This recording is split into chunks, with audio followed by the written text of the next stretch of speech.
دیکھیں یہ ہمیشہ نہیں ہوتا، ہاں جلد بازی شیطان کروا دیتا ہے، بعض اوقات کی جلدی گناہ میں لگا دیا دیگر، لیکن ہمیشہ یہ ایسا نہیں ہوتا،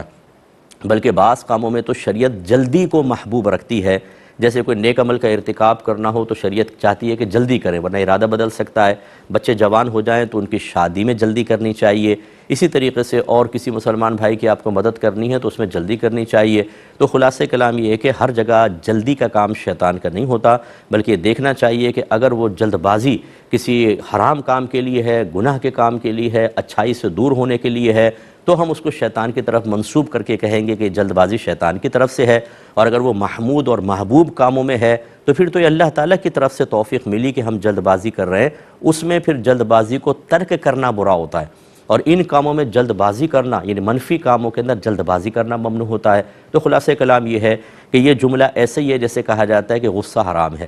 حالانکہ ہمیشہ غصہ حرام نہیں ہوتا، اگر غصہ ہمیشہ حرام ہوتا تو انبیاء علیہم السلام کی خدمت میں حاضری کا شرف حاصل نہ کرتا۔ ہمارے سرکار جلال میں تشریف لائے ہیں، اللہ تعالیٰ غضب فرماتا ہے، اگرچہ اس کا غضب ہمارے غضب کی مثل نہیں، اس کی شان کے لائق ہے، لیکن نسبت تو کی جاتی ہے۔ اور اسی طرح صحابہ کرام غضب میں تشریف لائے، اہل بیت اطہار ہیں، اسی طرح اولیاء عظام ہیں، تو اس کا مطلب ہے کہ غصہ اگر مطلقاً کہا جائے غصہ حرام ہے تو کیا ماذ اللہ ثم ماذ اللہ ان سب کی طرف حرمت کی نسبت کی جائے گی؟ یقیناً نہیں۔ بعض اوقات تو غصہ آنا یہ محمود ہوتا ہے اور حکمت کے ساتھ اس کا اظہار یہ مطلوب شرع ہوتا ہے۔ جسے بچوں کو نافرمانی کرتے دیکھیں، حرام میں مبتلا دیکھیں تو غصہ نہیں آنا چاہیے، آئے گا، اور بعض اوقات اس غصے کا اظہار بھی ہونا چاہیے تاکہ بچے اس گناہ سے باز آئیں، تو اس لیے ہمیشہ غصہ حرام نہیں، لیکن وہ اس کی ایک پہلو ایک جہت لے کر بعض اوقات کہہ دیتے ہیں غصہ حرام ہے۔ اسی طرح یہ ہے کہ جلد بازی شیطان کی طرف سے ہے، کوئی ایک پہلو ذہن میں رکھ کر کسی نے مقولہ کہا اور معروف ہو گیا، تو لہٰذا یہ ہمیشہ اور ہر صورتحال کے لیے نہیں ہے، مخصوص صورتوں کے لیے ہے، یہ ذہن میں رکھیں۔